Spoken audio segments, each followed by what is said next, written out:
Riverton was a city that thrived on its vibrant art scene, a place where creativity flourished and galleries lined the streets like jewels in a crown. But beneath the surface of this cultural haven lurked a criminal mastermind known only as the Artful Dodger. For years, he had eluded capture, slipping through the fingers of law enforcement like a wisp of smoke. His reputation was that of a ghost, always present, yet never seen. As a detective with the Riverton Police Department, I had heard the stories. The Artful Dodger was not just any thief, he was a connoisseur of art, targeting only the most valuable pieces. His heists were executed with such precision that they seemed almost choreographed. Each time he struck, he left behind a trail of confusion and frustration, and the pressure to catch him was mounting. My partner, Officer Mark Thompson, and I had been assigned to the case, and we were determined to bring him to justice. We spent countless hours poring over surveillance footage from previous heists, analyzing every detail. The more we studied, the more we realized that the Dodger was not just clever, he was a master of disguise. He blended seamlessly into the art world, attending auctions and gallery openings, always keeping a low profile. One evening, as we reviewed the latest reports, a lead came in that sent a jolt of excitement through the room. An anonymous tip suggested that the Artful Dodger would be making an appearance at an upcoming auction at the prestigious Riverton Art Gallery. The auction featured several high-value pieces, including a rare painting by a renowned artist. It was the perfect opportunity for him to strike. "Sarah, this could be our chance," Mark said, his eyes gleaming with determination. "If we go undercover, we might finally catch him in the act." I nodded, feeling a rush of adrenaline. "Let's do it. We'll need to blend in and keep our eyes peeled. If he's there, we have to be ready." As the day of the auction approached, we meticulously planned our strategy. We secured tickets and crafted our undercover personas. I would pose as an art enthusiast, while Mark would take on the role of a wealthy collector. We practiced our cover stories, ensuring we could navigate the social dynamics of the art world without raising suspicion. The night of the auction arrived, and the gallery was alive with energy. The air was thick with anticipation as patrons mingled, sipping champagne and discussing the pieces on display. I felt a mix of excitement and nerves as we entered the grand hall, the walls adorned with stunning artwork that seemed to whisper stories of their own. As we moved through the crowd, I scanned the room, looking for any sign of the Artful Dodger. My heart raced as I took in the elegant attire of the guests, the soft glow of the chandeliers, and the hushed conversations that filled the air.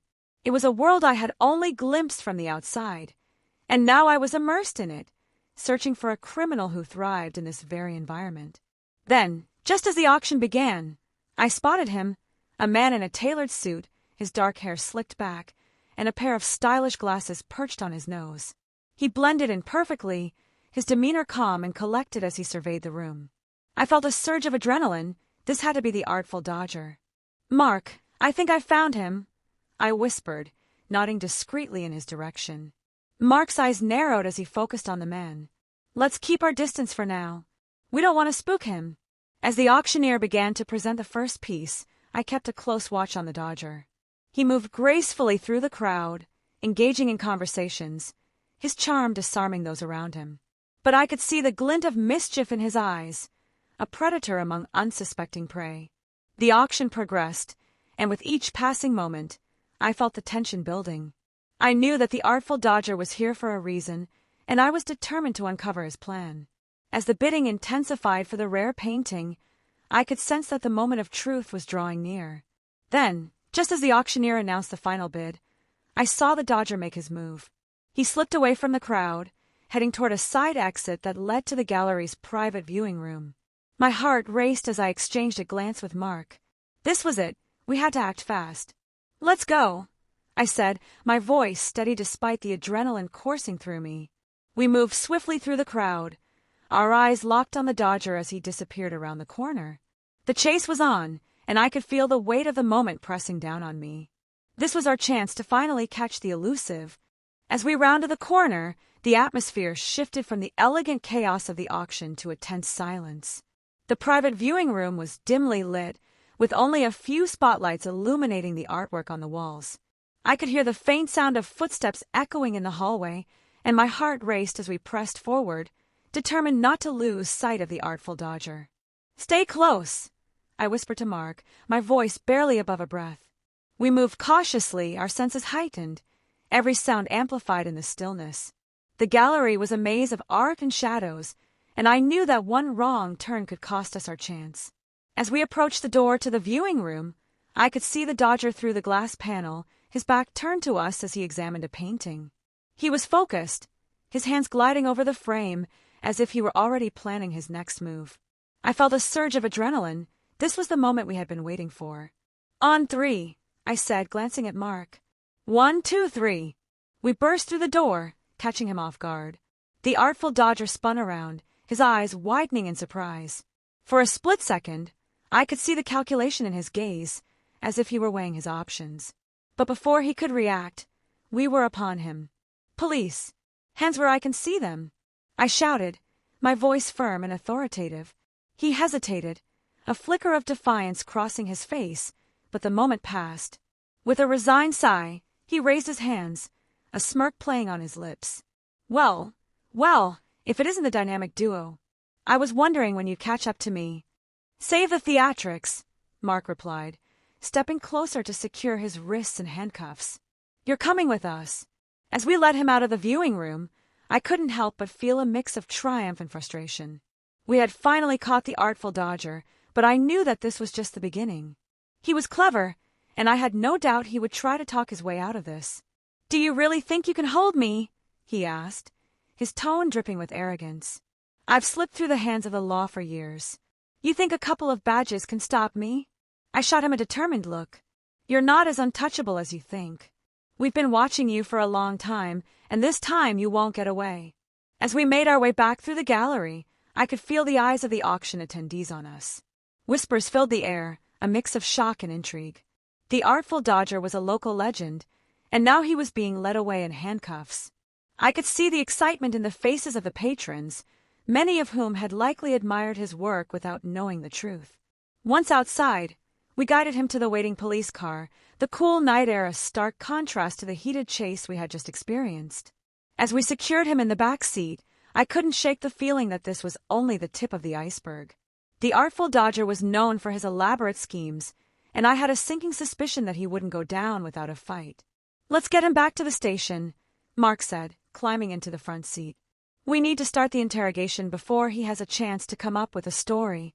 As we drove through the streets of Riverton, I couldn't help but replay the events in my mind. The thrill of the chase, the adrenaline of the capture. It was all part of the job, but there was something different about this case. The Artful Dodger was not just a thief, he was an artist, and I wondered what drove him to a life of crime. Back at the station, the atmosphere was charged with excitement. Officers gathered around, eager to hear about our encounter with the Artful Dodger. I could feel the weight of their expectations as we prepared for the interrogation. This was our chance to uncover the truth behind his elaborate heists and, hopefully, to understand the man behind the mask. We led him into the interrogation room, a stark contrast to the vibrant art world he inhabited. The fluorescent lights buzzed overhead, casting a harsh glare on the table between us. The Artful Dodger took a seat, his demeanor calm and collected, as if he were merely waiting for a meeting rather than facing serious charges. Let's get one thing straight, he said, leaning back in his chair with a smirk. You can't pin anything on me. I'm not just a thief, I'm an artist. And I create beauty, while you're just here to ruin it. I exchanged a glance with Mark, who was already scribbling notes. You may see yourself as an artist, but what you're doing is illegal, I replied, trying to keep my voice steady. You've stolen priceless works from galleries and collectors. That's not artistry, that's theft. He chuckled softly, a sound that sent a chill down my spine. Theft is such a harsh word. I prefer to think of it as redistributing art to those who truly appreciate it. You see, the art world is filled with pretentious collectors who hoard these pieces, locking them away in vaults. I simply liberate them. Liberate! I echoed, incredulous. You're stealing from people who have invested their lives in these works. You're not a hero, you're a criminal. He leaned forward, his eyes glinting with mischief. And yet, here I am, sitting in front of you, while the real criminals, the ones who exploit artists and inflate prices, continue to thrive. I'm just a small player in a much larger game, Mark interjected, You're not going to win any sympathy here. You've been caught red-handed, and we have evidence linking you to multiple heists. The auction tonight was just the latest in a long line of thefts. The Artful Dodger shrugged, unfazed. You think I'm worried about a little evidence? I've always had a plan. I've escaped from worse situations than this. I leaned in closer, determined to break through his bravado. What's your real name? Who are you working with? We know you didn't act alone. He paused, a flicker of uncertainty crossing his face. I work alone. I've always worked alone. It's the only way to stay under the radar. Then why the elaborate schemes? I pressed. Why not just take what you want and disappear? You're clearly intelligent enough to pull it off without the theatrics. He sighed, as if considering my words. Art is about the experience, isn't it? The thrill of the chase, the beauty of the heist. It's not just about the end result, it's about the journey. I enjoy the game. Mark and I exchanged glances, realizing that we were dealing with someone who viewed his crimes as a form of art in itself. You may enjoy the game, I said, but it's time to face the consequences. You can't keep running forever.